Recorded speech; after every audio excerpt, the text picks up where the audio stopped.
Hello दोस्तों, स्वागत है आप सभी का मेरे यूट्यूब चैनल वीआरके की पाठशाला में। आज के इस वीडियो में हम लोग पढ़ने वाले हैं क्लास 10th का पहला चैप्टर।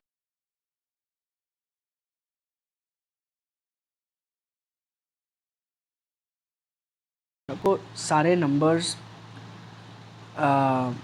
कितने टाइप्स के होते हैं और कौन कौन से नंबर्स होते हैं, अगर आपको बहुत ही डिटेल में पढ़ना है तो मैं इसकी वीडियो नंबर सिस्टम चैप्टर यानी क्लास 9th के नंबर सिस्टम चैप्टर के प्लेलिस्ट में पहले पार्ट में आपको सारे नंबर्स के डिटेल में डिस्क्रिप्शंस मिल जाएगा।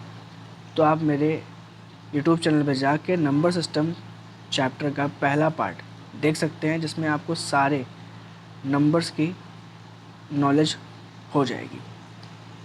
आज के इस पार्ट में मैं आपको बताने वाला हूँ पहला थ्योरम, जो है फंडामेंटल थ्योरम ऑफ अर्थमेटिक। मैं इस चैप्टर में एकदम आपको सिलेबस के अकॉर्डिंग पढ़ाऊँगा, जो कि आपके क्लास 10th के सिलेबस में है। तो का जो क्लास 10th के सिलेबस में है वो है फंडामेंटल थ्योरम ऑफ अर्थमेटिक। इस थ्योरम में कहा गया है कि कोई भी अगर कंपोजिट नंबर है, आपको पता है दो तरह के नंबर होते हैं, एक होता है कंपोजिट नंबर, एक होता है प्राइम नंबर। प्राइम नंबर ऐसा नंबर होता है जिसके दो फैक्टर होते हैं,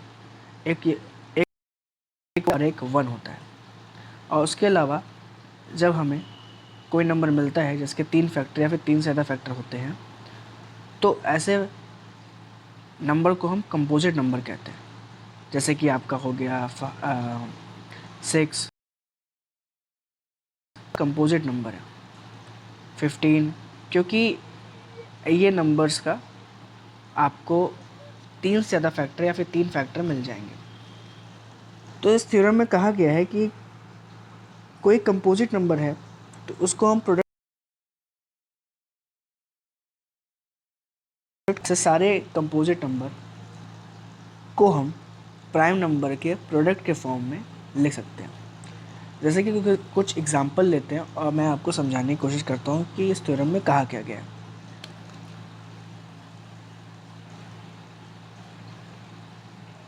जैसे कि मैं यहाँ पे 20 नंबर एक ले रहा हूँ, ये एक कंपोजिट, इसके फैक्टर 2 से ज़्यादा हैं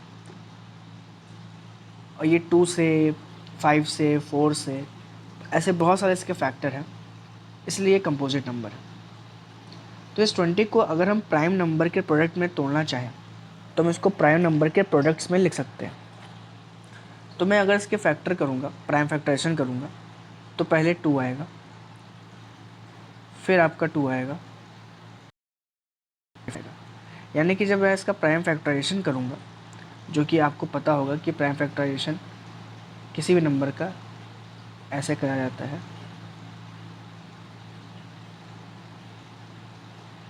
तो इस चीज़ को हम लोग प्राइम फैक्टराइजेशन बोलते हैं। क्यों बोलते हैं प्राइम फैक्टराइजेशन? क्योंकि यहाँ पे जो भी नंबर होता है जिससे हम इसको डिवाइड करते हैं वो प्राइम नंबर होता है, इसलिए इसको प्राइम फैक्टराइजेशन कहते हैं।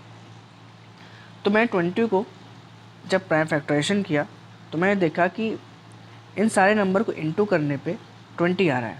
2 2 ज़ा 4, 4 5 ज़ा 20, यानी कि ये सारे नंबर प्राइम है। तो हम ये कह सकते हैं इस थ्योरम के अकॉर्डिंगली कि ऐसे कोई भी कंपोजिट नंबर अगर होते हैं तो वो सारे कंपोजिट नंबर को हम प्राइम नंबर्स के प्रोडक्ट फॉर्म में लिख सकते हैं। एक नेक्स्ट एग्जांपल लेते हैं, थोड़ा बड़े नंबर लेते हैं। जैसे कि मैं ले रहा हूँ यहाँ पे 360। तो 360 को भी हम प्राइम फैक्टराइजेशन करेंगे और प्राइम नंबर निकाल के उसको प्रोडक्ट के फॉर्म में लिख के इसको शो कर सकते हैं। तो अगर मैं इसको करूँगा तो उसका 2 आएगा, फिर आपका 2 आएगा। यहाँ पे मैं आपको करके दिखा रहा हूँ पहले कि आपको करना किस तरह है रफली। तो पहले मैं इसको 2 से करूँगा तो 180 आएगा, फिर 2 से करूँगा तो 90 आएगा, फिर 2 से किया जाएगा तो इसका 45 आंसर आएगा, फिर इससे 5 से किया जाएगा तो 9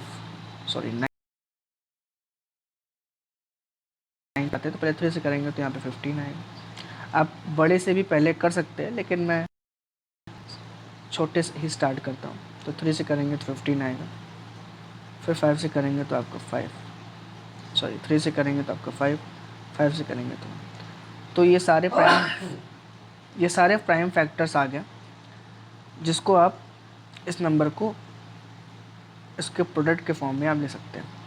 तो यहाँ पे 2 2, फिर 2, फिर आपका 3 3 5। ओके,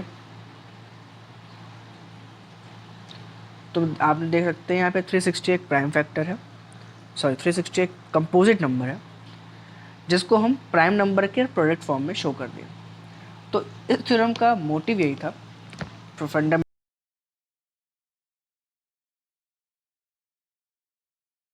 इसको पढ़ने की कोशिश करते हैं। Every composite number can be expressed as a product of primes and this factorization is unique apart from the other order in which the prime factor occur. इसका कहने का मतलब ये है कि किसी भी कंपोजिट नंबर को हम प्राइम नंबर के प्रोडक्ट फॉर्म में लिख सकते हैं, और अगर 20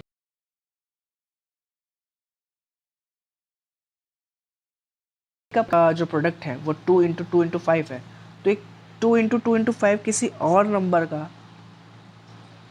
प्रोडक्ट फॉर्म में नहीं लिखा जाता, यानी कि इसमें कुछ ना कुछ हम बदलाव कर देंगे तो वो दूसरे कंपोजिट नंबर का आंसर होगा, लेकिन इसका आंसर ये जो आया है प्राइम नंबर के प्रोडक्ट फॉर्म में ये यूनिक होगा। इसको आप हमेशा अगर इनटू करेंगे यानी मल्टीप्लाई करेंगे तो इसका आंसर हमेशा हमेशा 20 ही आएगा, और 20 का प्राइम नंबर का जो प्रोडक्ट फॉर्म है वो 2 × 2 × 5 ही हमेशा रहेगा, और ये यूनिक होगा।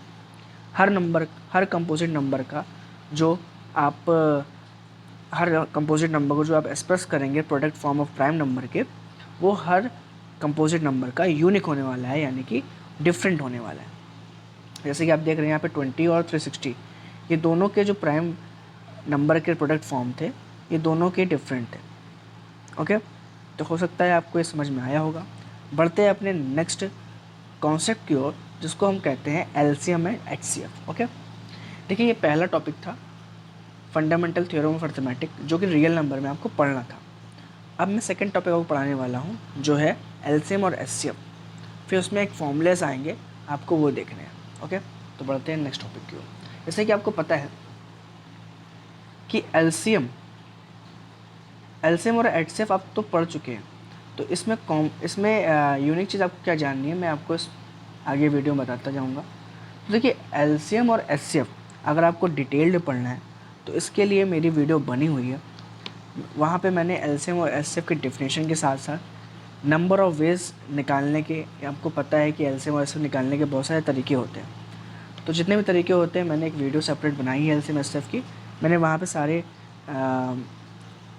जितने भी वे होते हैं निकालने के एलसीएम एचसीएफ मैंने सब वहाँ पे सिखाया है, तो आप वहाँ जाके मेरी वीडियो देख के आप ये चीज़ सीख सकते हैं। ओके, तो यहाँ पे आपको पता है कि एलसीएम का जो मतलब होता है वो होता है लोवेस्ट कॉमन मल्टीपल, यानी कि इसका फुल फॉर्म होता है वो होता है लोवेस्ट कॉमन मल्टीपल, और जो एचसीएफ होता है एचसीएफ का फुल फॉर्म होता है highest common factor. Lowest common multiple मतलब कि आता है कि आप एलसीएम निकालेंगे तो वो जो भी नंबर होंगे 1 और 2 या फिर 3, ऐसे 2 नंबर या 3 मान लेते हैं, तो आपको 2 नंबर दिया गया और बोला गया आप इसके एलसीएम निकालो। मैं यहाँ पे एग्जांपल लेके दिखाता हूँ आपको। मैं यहाँ पे लेता हूँ 20 एंड 25, और इन दोनों नंबर के हम एलसीएम निकालेंगे और साथ में एचसीएफ निकालेंगे। तो अगर हमें बोला जा रहा है कि एलसीएम निकालना है हमें 20 और 25 का, ओके, तो हमें ऐसा कुछ नंबर चाहिए कि जो नंबर 20 और 25 का मल्टीपल हो, साथ में ऐसे बहुत सारे मल्टीपल होते हैं, ऐसे बहुत सारे नंबर होते हैं जो 20 और 25 के टेबल्स में आ जाते हैं, यानी कि ऐसे बहुत सारे नंबर होगा, जैसे कि 100 होगा, फिर आपका 120, फिर आपके ऐसे 100 होंगे, उसके बाद आपका नंबर 500 होगा। तो ऐसे बहुत सारे नंबर होंगे जो कि आप 20 और 25 से दोनों से काट सकते हैं, लेकिन ऐसा सबसे छोटा नंबर जो 20 और 25 से दोनों से कट जाए उसको ही लोवेस्ट कॉमन मल्टीपल कहते हैं। आप मेरी वीडियो देखेंगे वो एलसीएम एचसीएफ वाली सेपरेट, जिसका हम वीडियो का जो आपका लिंक है वो इसी वीडियो के डिस्क्रिप्शन में मिल जाएगा, आप वहाँ जाके ज़रूर देखिएगा। तो चलिए इसका एलसीएम निकाल के देखते हैं कि क्या आता है।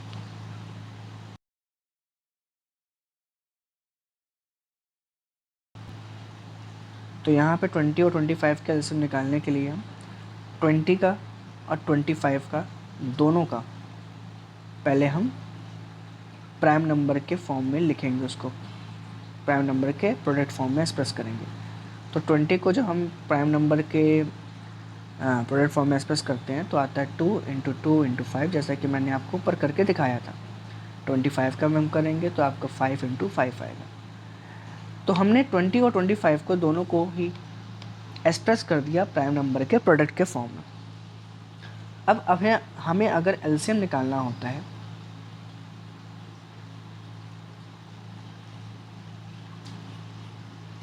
तो हम देखते हैं ये दोनों के ये दोनों ही के ही एक्सप्रेशन में जो आपको एक्सप्रेस कर चुके हैं प्राइम नंबर में, तो इसमें सबसे हर नंबर का हम इसको पावर के फॉर्म में भी लिख सकते हैं। जैसे कि यहाँ पे 2 × 2 लिखा है तो इसको आप 2 की पावर 2 लिख सकते हैं, और यहाँ पे 5 × 5 लिखा है तो उसको 5 की पावर 2 लिख सकते हैं। ओके, तो देखिए हम यहाँ पे देखते हैं कोई भी जितने भी यहाँ पे आपको नंबर दिख रहे हैं प्राइम नंबर, उस प्राइम नंबर का सबसे हाईएस्ट पावर आपको लेना होता है।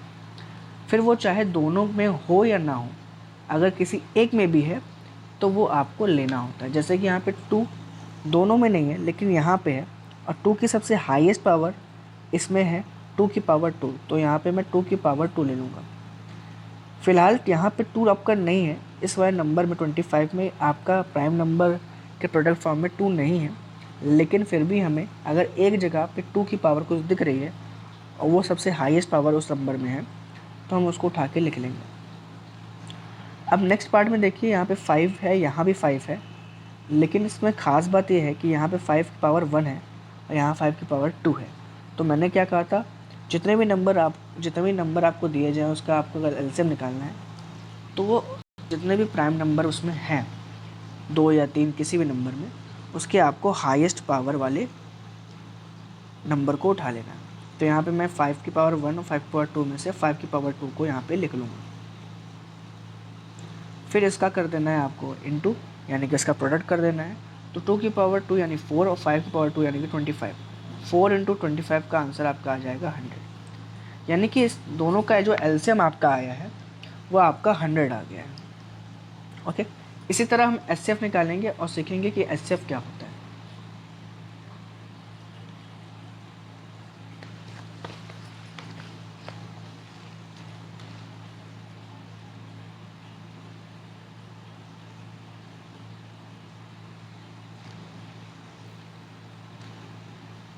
सेम नंबर हम दो लेते हैं 20 और 25।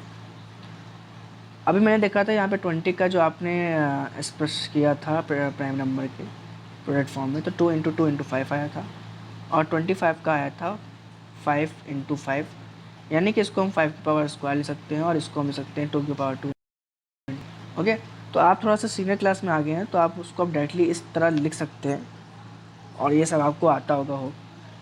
तो अब हमें देखना होता है एचसीएफ में कि कोई भी आपको अगर 2 नंबर दिया है तो वो 2 नंबर को आप इस तरह कर लेते हैं, और उसके बाद आपको दोनों में कॉमन प्राइम नंबर देखना होता है और उस कॉमन सबसे लोवेस्ट पावर देखनी होती है।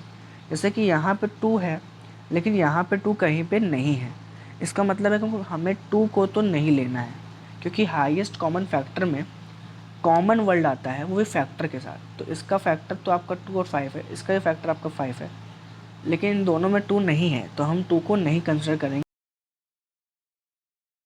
तो हम देखेंगे क्योंकि 5 दोनों में ही है, लेकिन 5 दोनों में है, साथ साथ हमें देखना है कि 5 की लोवेस्ट पावर क्या है।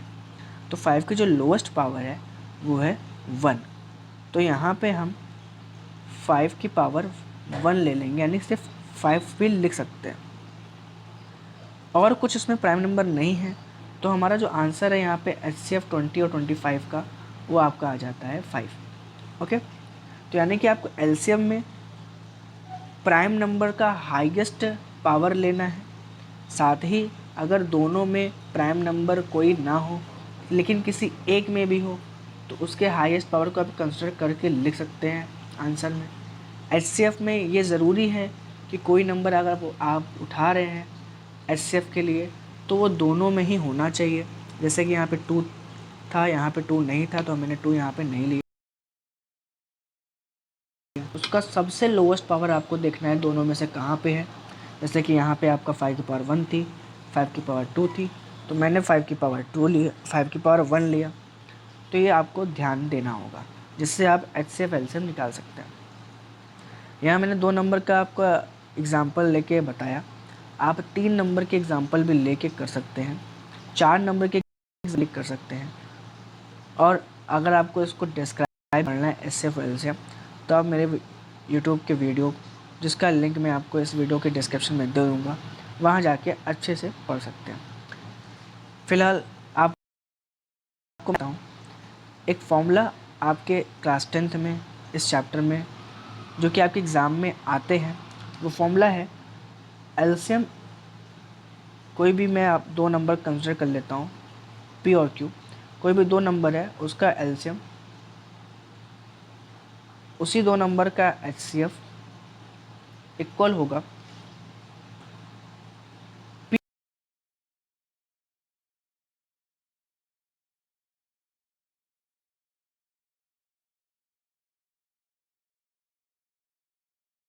P।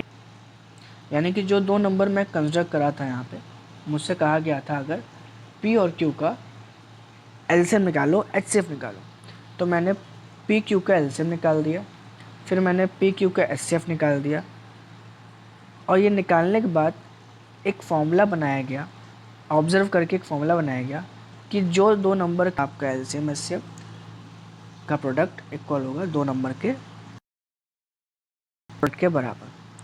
एक एग्जांपल लेते हैं, ऊपर वाले एग्जांपल को यहाँ पे कंसिडर करते हैं। जैसे कि मैंने यहाँ पे 20 और 25 का जो एलसीएम निकाला था उसी को देखते हैं। तो एलसीएम 20 और 25 का जो आया था और उसका जो HCF आया था, उसी का प्रोडक्ट करेंगे और देखेंगे क्या आता है। तो जब हमने देखा एलसीएम आपका आया था, वहाँ पे आपका आया था एलसीएम 500, और आपका जो तो जब दोनों का इंटू किया गया तो HCF और एलसीएम का जो प्रोडक्ट का आंसर आया वो 500 आया। अब हम दोनों नंबर का जब प्रोडक्ट करते हैं तो भी आपका आंसर आता है 500। तो आप देख सकते हैं कि यहाँ पे दोनों HCF LCM calcium, HCF LCM का प्रोडक्ट दोनों नंबर के प्रोडक्ट के इक्वल आया। तो यहाँ पे LHS RHS के इक्वल हो जाता है और यहाँ पे ये चीज़ वेरीफाई हो जाती है। तो आपको क्वेश्चंस में ऐसे क्वेश्चंस भी और उन दोनों नंबर के एलसीएम HCF मतलब इस फॉर्मूले को वेरीफाई करने को बोलेगा। तो आपको पहले एलसीएम HCF निकाल लेना है उसका, फिर आपको इस फॉर्मूले में वैल्यूज़ रख के उसको वेरीफाई करा लेना है। साथ में कभी कभी आपको कहेगा 2 नंबर दे दिया जाएगा, या फिर दोनों नंबर्स में से एक नंबर देगा और कहेगा कि जो 2 नंबर थे उनका एलसीएम HCF भी दे देगा और उन 2 नंबर में से आपको एक नंबर दिया जाएगा। तो आपको एक नंबर निकालना हो सकता है, या फिर आपको 2 नंबर दिया जाए, HCF दिया जाए, तो आप एलसीएम भी इसी फॉर्मूले से निकाल सकते हैं। जब आपको 2 नंबर के एलसीएम HCF पता हो तो तभी ये फॉर्मूला एप्लीकेबल होता है। ओके, अब नेक्स्ट पार्ट की तरफ चलते हैं अपने, जो कि एनसीईआरटी के क्वेश्चंस में है और एग्ज़ाम में भी आपसे पूछे जाते हैं। देखिए, मैं आपको जितना भी यहाँ चीज़ बताया हूँ वो एग्ज़ाम ओरिएंटेड है। ये सारी चीज़ें अगर आप पढ़ लेंगे तो एग्ज़ाम में आपके नंबर कंफर्म हो जाएंगे। रियल नंबर में इसके बाहर चीज़ें नहीं आती हैं।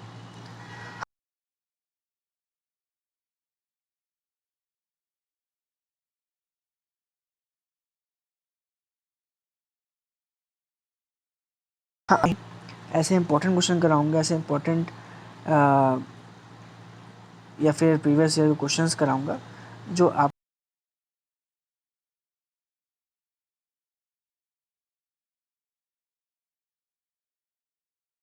में कहा जाता है, कोई नंबर दिया जाता है और पूछा जाता है कि क्या वो नंबर के एंड में 0 आता है, या फिर वो नंबर क्या 10 से डिविजिबल हो सकता है।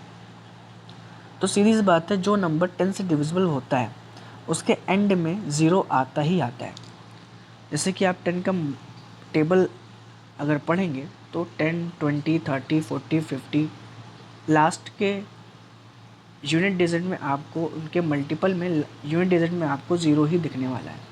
तो सिंपल सी बात ये है कि किसी भी नंबर के एंड में ज़ीरो आता है तो वो 10 से डिविजिबल होता है, और अगर वो 10 से डिविजिबल हो रहा है, जिसके एंड में ज़ीरो आ रहा है और वो 10 से डिविजिबल हो रहा है, तो इसका मतलब वो 2 और 5 दोनों से डिविजिबल होगा, तभी उसके एंड यानी कि उसके लास्ट डिजिट में यानी यूनिट डिजिट में ज़ीरो आएगा।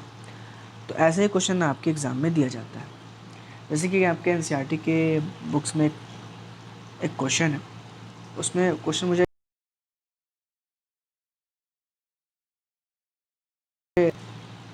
यहाँ पे मैं आपको क्वेश्चन बता दे रहा हूँ। उस क्वेश्चन में क्या था, उसमें आपको 6 की पावर n करके नंबर दिया था और पूछा था कि क्या नंबर के एंड में ज़ीरो आता है, या फिर उसमें पूछा था क्या ये नंबर किस n के किस वैल्यू के लिए ये पूरा नंबर 10 से कि ये 6 की पावर n यानी यहाँ पे n की कौन सी पावर रख दी जाए, n की वैल्यू पूछा था, जिससे ये पूरी वैल्यू 10 से डिविजिबल हो जाए। 10 से डिविजिबल होने का मतलब कि लास्ट में एंड में ज़ीरो आ जाए। तो कहने का मतलब है हमें ये दिखाना है कि 6 की पावर n की कौन सी ऐसी पावर आ जाए, n की ऐसी कौन सी वैल्यू हम यहाँ पे रख दें जिसके वजह से ये पूरा नंबर ऐसा बन जाए जिसके एंड में, जिसके लास्ट में ज़ीरो आ जाए। तो सबसे पहले इसका प्राइम फैक्टराइजेशन करेंगे। तो जब 6n का प्राइम फैक्टराइजेशन करते हैं तो 2 × 3 की पावर n आती है, और हमें पता है कि कोई भी नंबर अगर एंड में ज़ीरो आता है तो वो 2 और 5 दोनों से कटता है, बिना 2 और 5 फैक्टर आए एंड में ज़ीरो नहीं आ सकता। और यहाँ पे सिर्फ 2 और 3 आ रहा है, यानी कि 2 और 5 की बात करें तो यहाँ पे सिर्फ 2 आ रहा है, 5 नहीं आ रहा है। तो ये पूरा नंबर किसी भी पावर n के लिए आप कितनी भी पावर यहाँ पे रख लेंगे, ये पूरा नंबर कभी भी ज़ीरो से एंड नहीं होगा, यानी कि वो नंबर 10 से डिवाइड नहीं हो सकता। 6 की पावर n 10 से डिवाइड नहीं हो सकती। ओके, तो इसको लिखेंगे कैसे, तो मैं यहाँ पे लिख देता हूँ। पहले आपको प्राइम फैक्टराइजेशन करना है, फिर आपको लिखना क्या है, if any number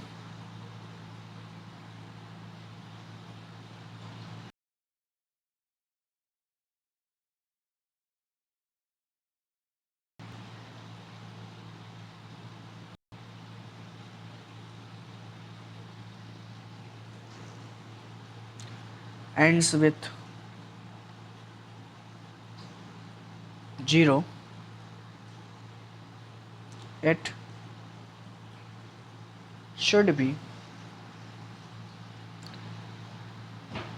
divisible by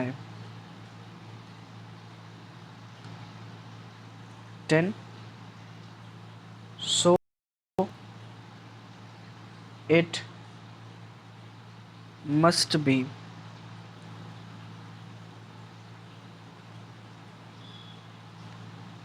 divisible by 2 and 5.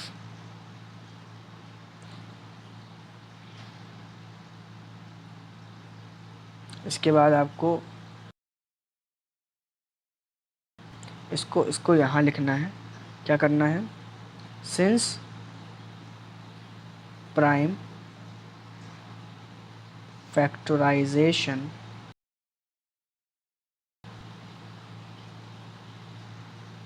of 6n 2 × 3 की पावर n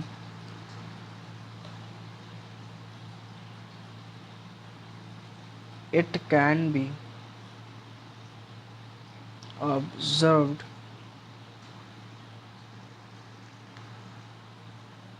that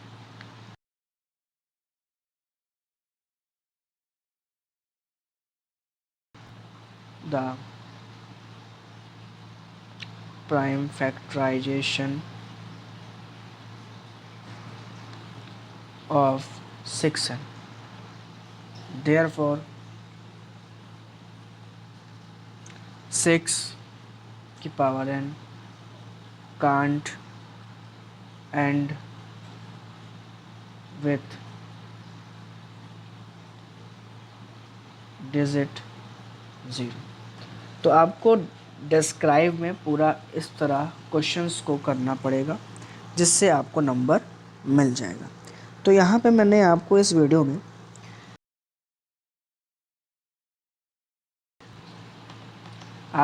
अपने इस वीडियो में 2 से 3 कॉन्सेप्ट्स बताएं।